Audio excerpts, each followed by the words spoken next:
Hello students. तो आज हम डिस्कस करने वाले हैं कंपनी की बैलेंस शीट के बारे में।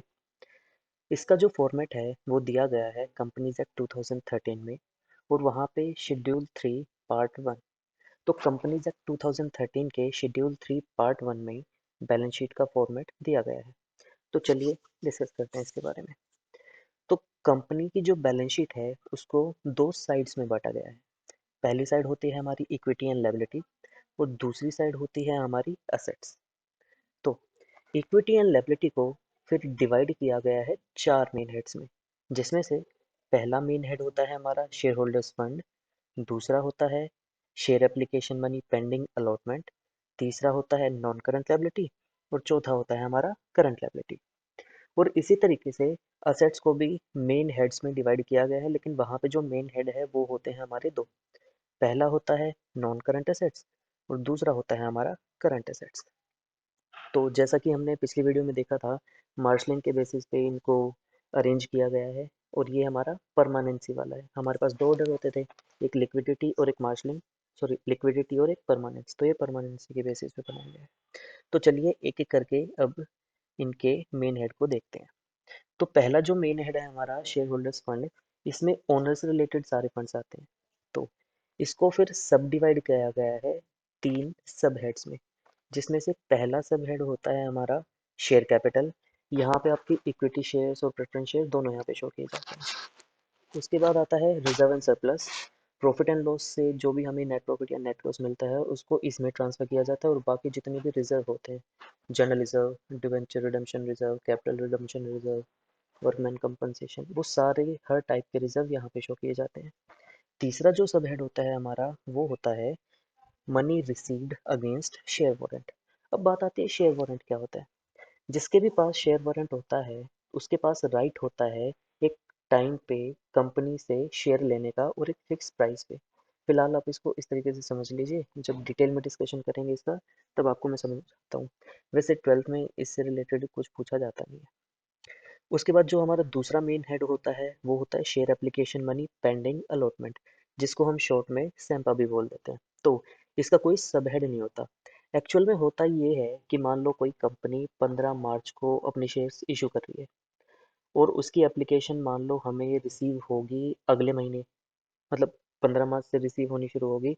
मान लो एक महीने का टाइम है तो 15 अप्रैल तक मिलती रहेगी, लेकिन हमें बीच में तो बैलेंस शीट बनानी पड़ती है 31 मार्च को।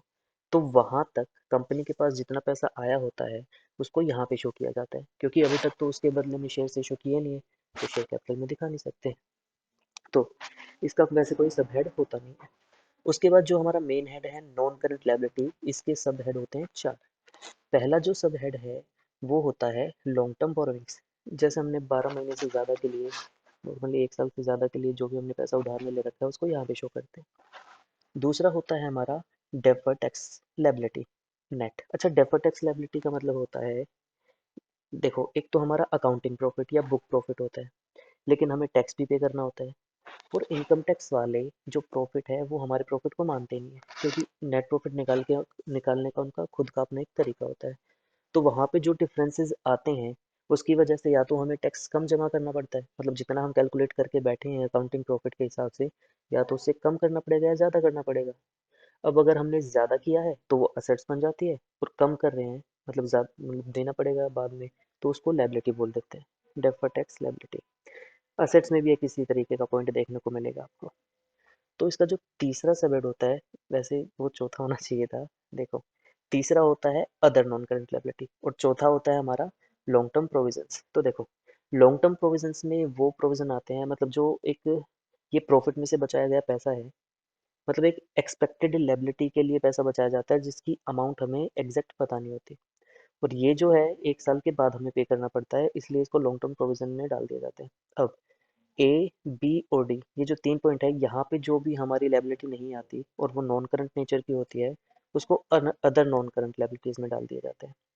उसके बाद चौथा जो मेन हेड है हमारा वो है करंट लायबिलिटी। ये सेम थोड़ा नॉन करंट लायबिलिटी से मिलता हुआ है। देखो, जैसे नॉन करंट लायबिलिटी में पहला था लॉन्ग टर्म बोरोइंग्स, यहाँ पे आ जाएगा हमारा शॉर्ट टर्म बोरोइंग्स, मतलब जो हमें विद इन 1 ईयर पे करना पड़ेगा। दूसरा उसके बाद हमारा आता है ट्रेड पेबल्स। एक मिनट रुको, देखो, तो दूसरा आता है हमारा ट्रेड पेबल्स, इसमें क्रेडिटर आते हैं और बिल्स पेबल आते हैं, तो दोनों को जोड़ के ट्रेड पेबल्स बोल दिया जाता है। और डी पॉइंट है हमारा शॉर्ट टर्म प्रोविजंस, मतलब विद इन 12 मंथ हमें पे करना है कोई एक्सपेंस, लेकिन उसकी अमाउंट हमें एग्जैक्ट फिलहाल पता नहीं है, तो प्रॉफिट में से पैसा निकाल के रख दिया जाता है, जब एग्जैक्ट अमाउंट पता होगी तो उस एक्सपेंस के नाम से शो कर दिया जाता है। और 3 में जो नहीं आया और लायबिलिटी है शॉर्ट टर्म, तो वो आ जाता है चौथे में। एक बात ध्यान रखना, जो हमारे लॉन्ग टर्म वो बोरोइंग्स में, जैसे मान लो डिबेंचर है, मान लो डिबेंचर्स 5 साल के लिए इशू किए हैं, तो 4 साल तक तो वो लॉन्ग टर्म बोरोइंग्स में इशू होंगे। लेकिन जब चौथे साल की हम बैलेंस शीट बनाएंगे, तो अब तो डिबेंचर 1 साल के अंदर रीपे करने पड़ेंगे हमें, तो हम उसे दिखाते हैं करंट लायबिलिटीज में, current maturity of long term borrowings करके। तो ये चीज़ याद रखना। उसके बाद बात आती है असेट्स वाली साइड की। तो असेट्स में जो पहला मेन हेड है हमारा, वो है नॉन करंट असेट्स। उसको फिर सब डिवाइड किया गया है 5 सब हेड्स में, जिसमें से पहला होता है हमारा फिक्स्ड असेट्स। फिक्स्ड असेट्स को भी फिर 4 पार्ट्स में डिवाइड किया गया है: tangible assets, intangible assets, capital work in progress, और चौथा होता है हमारा इंटेंजिबल असेट्स अंडर डेवलपमेंट। तो देखिए, टेंजिबल असेट्स वो असेट्स जो आप देख सकते हो, छू सकते हो, जैसे फर्नीचर, कार वगैरह। इंटेंजिबल असेट्स में आ जाती हैं गुडविल, पेटेंट्स, कॉपीराइट, ये सारी चीज़ें। उसके बाद आता है हमारा कैपिटल वर्क इन प्रोग्रेस, मतलब कोई ऐसी असेट्स हम कंस्ट्रक्ट करा रहे हैं, मतलब टेंजिबल असेट्स कोई होगी, जैसे मान लो हम बिल्डिंग बना रहे हैं, तो जो जैसे जैसे पैसा लगता रहेगा बिल्डिंग में, जो जो बिल्डिंग बनाने में खर्चा आता रहेगा, क्योंकि अभी तक तो बिल्डिंग पूरी बन के तैयार हुई नहीं है, तो उसको टेंजिबल पे दिखा नहीं सकते, तो पूरी बिल्डिंग बनने तक का जो भी खर्चा होगा वो हम कैपिटल वर्क इन प्रोग्रेस में दिखा देंगे। इसी तरीके से अगर हम कोई सॉफ्टवेयर तैयार करवा रहे हैं, तो इंटेंजिबल एसेट्स होगी अगर सॉफ्टवेयर बन जाएगा तो। लेकिन जब तक बना नहीं है तब तक किया गया उस पर जो भी खर्चा है वो हम कहाँ शो करेंगे, इंटेंजिबल एसेट्स अंडर डेवलपमेंट। उसके बाद दूसरा जो सब हेड है हमारा, वो होता है नॉन करंट इन्वेस्टमेंट, मतलब जो हमने इन्वेस्ट किया है, और जब हमने पैसा इन्वेस्ट किया था तो हमारी इंटेंशन उसको बेचने की नहीं थी, पैसा मतलब उसमें रखने की थी। तो खरीदते टाइम हमारी इंटेंशन देखी जाती है कि हम क्यों खरीद रहे हैं, तभी उसे करंट और नॉन करंट में देखा जाता है। इसको फिर सब डिवाइड किया जाता है ट्रेड इन्वेस्टमेंट और नॉन ट्रेड इन्वेस्टमेंट में। नॉन ट्रेड का मतलब होता है मैंने पैसा उसमें लगा के छोड़ दिया और एक फिक्स टाइम तक मैं उसमें से पैसा निकालूंगा ही नहीं। लेकिन जो ट्रेड इन्वेस्टमेंट होती है उसमें हम पैसा निकाल लेते हैं, मतलब जब हमने खरीदी तब हमारी इंटेंशन नहीं थी विद इन 12 मंथ उसको रियलाइज कराने की, लेकिन उसको बाद में कभी भी बेचा जा सकता है। उसके बाद आती है हमारी तीसरी, डेफर्ड टैक्स असेट्स। जो हमने डेफर्ड टैक्स लायबिलिटी देखा था ऊपर, वो ये उसका अपोजिट समझ सकते हो एक तरीके से। उसके बाद आती है चौथा सब हेड हमारा, long term loans and advances. मतलब अगर मैंने किसी को लोन दिया है, पैसा उधार दिया है, और जो कि मुझे रीपे करेगा 12 महीने के बाद, तो नॉर्मली इसको यहाँ पे शो किया जाता है। जैसे हम किसी को सिक्योरिटी डिपॉजिट दे देते हैं, हमने मान लो कोई ऑफिस रेंट पे लिया है, उसके लिए सिक्योरिटी डिपॉजिट दिया है, और हमने उसके साथ एग्रीमेंट 12 महीने से ज़्यादा के लिए किया है, तो वो सिक्योरिटी डिपॉजिट जो है हमें वापस मिलेगा 12 महीने के बाद, तो उसको यहाँ पे शो कर दिया जाता है। या मैंने कोई असेट्स खरीदनी है, जैसे मैं कार खरीदने गया, तो कार के लिए जब मैं ऑर्डर दूंगा तो वो कहते हैं टोकन मनी जमा करा दो, तो जो मैंने पैसा उनको एडवांस में दिया है वो भी इसी में शो किया जाता है।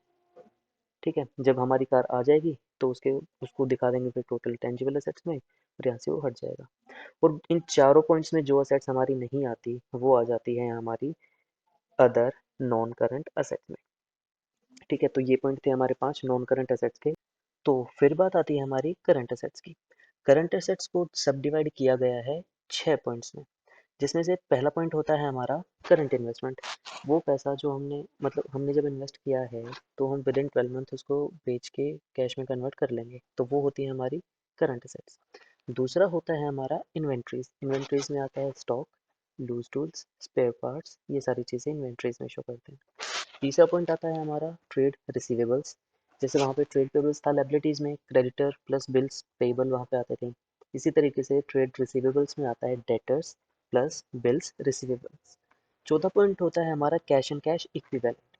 तो देखो, कैश तो समझ में आ गया। अब उसके बाद बात आती है कैश इक्विवेलेंट क्या होते हैं। तो कैश इक्विवेलेंट वो हाईली लिक्विड असेट्स होती है जिसको हम तुरंत कैश में, मतलब हाईली लिक्विड कह सकते हैं उसको, जिसमें हम तुरंत कैश में कन्वर्ट करा लेते हैं, और इसकी जो अमाउंट होती है उसमें मतलब ज़्यादा नुकसान भी नहीं होता। जैसे मान लो 100 रुपये की है, तो नॉमिनल से चार्जेस लग के हमें वो कैश में कन्वर्ट हम हो जाती है। उसके बाद जो पांचवा पॉइंट है वो होता है short term loans and advances. मतलब मैंने किसी को अगर छोटे समय के लिए पैसा उधार दिया तो वो सारी चीज़ें यहाँ पे आती हैं। और जो पांचों पॉइंट में नहीं आती उसके लिए हमारा लास्ट पॉइंट होता है अदर करंट असेट्स। तो ये थी हमारी बैलेंस शीट। वैसे आपको समझाने के लिए मैंने इस तरीके से बनाया है, लेकिन इसका जो फॉर्मेट है वो कुछ इस तरीके से मिलेगा आपको।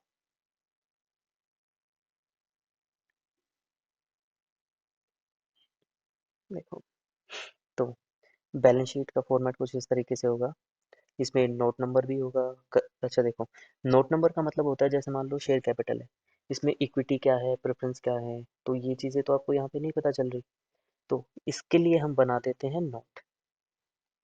तो नोट में हम सारी की सारी डिटेल देंगे कि कितने हमारे इक्विटी शेयर हैं, कितने प्रेफरेंस शेयर हैं, ऑथराइज कैपिटल, सब्सक्राइब कैपिटल, ये सारी चीज़ें आप शेयर कैपिटल वाले चैप्टर में पढ़ोगे वैसे तो और यहाँ पे करंट पीरियड की इंफॉर्मेशन के साथ साथ प्रीवियस ईयर की भी चीज़ें दिखाई जाती हैं। और पहली हमारी साइड आती है इक्विटी एंड लायबिलिटी, उसका टोटल यहाँ पे आ जाएगा। और उसके बाद हमारी आती है असेट्स वाली साइड, इस तरीके से। तो बैलेंस शीट का जो फॉर्मेट है कुछ इस तरीके से आपको मिलेगा देखने को। ठीक है, तो नेक्स्ट वीडियो में हम पढ़ेंगे statement of profit and loss किस तरीके से बनाते हैं कंपनीज। सेम उसका भी एक फिक्स फॉर्मेट होता है, उसी हिसाब से बनानी पड़ेगी। तो चलो मिलते हैं फिर।